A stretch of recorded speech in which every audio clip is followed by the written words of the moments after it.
Dulu mungkin dia cuma seorang content creator. Sekarang dia berubah menjadi sosok promotor yang paling dibicarakan di dunia combat sport di Indonesia.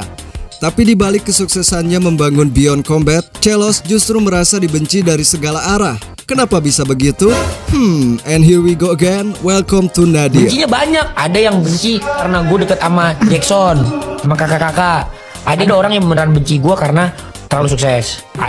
Celos memang bukan datang dari dunia olahraga atau seni bela diri. Ia bukan mantan petarung, bukan juga pelatih, apalagi ex-promotor senior. Dia berasal dari dunia konten, mulai dari Q&A, podcast, mukbang, sampai vlog-vlog absurd yang dulu mendominasi channelnya. Namun siapa sangka guys, dari dunia digital itulah lahir Beyond Combat, sebuah gelaran tarung yang kini digilai netizen dan para petarung muda.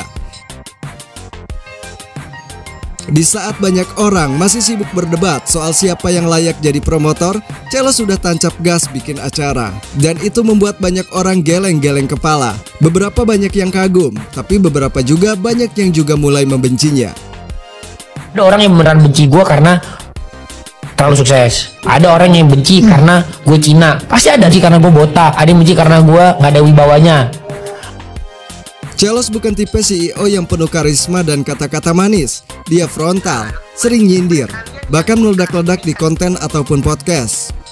Satu kesatuan memajukan combat sport Indonesia tanpa embel-embel. Ada yang mungkin benci karena kayak pas lagi gue podcast sama Aziz Salim, gue kagak nyambung. Terus gue kelihatan tidak netral. Terus kenapa gue punya project Ongen dan project Felmi? Tapi kan sekarang itu yang semua orang lagi coba lakukan juga gitu. Semuanya mau coba punya project Wireni dan lain segala macam.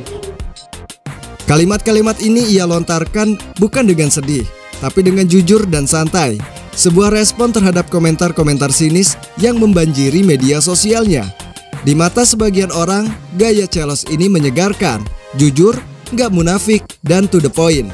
Tapi di mata orang-orang yang terbiasa bermain aman dan penuh basa-basi, gaya seperti ini dianggap berbahaya. Tuh, dia usaha bikin pertandingan salah, nggak diusahain salah.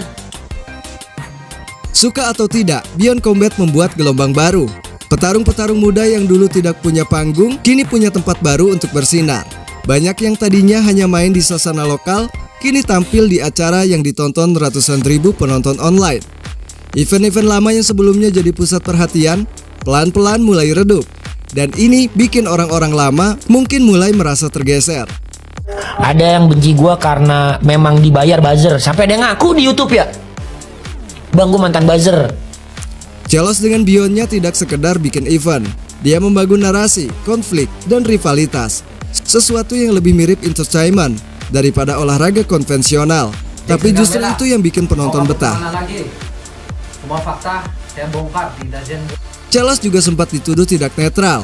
Banyak yang bilang dia lebih condong ke satu pihak.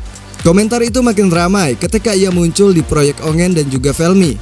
Bagi sebagian orang, keaktifan Celos di berbagai proyek dianggap ambisius. Di antara semua kebencian yang ditujukan kepadanya, Celos juga menyadari ada lapisan kebencian yang lebih dalam. Sentimen etnis, stereotip penampilan, bahkan gaya berbicara yang kadang dianggap nggak punya wibawa.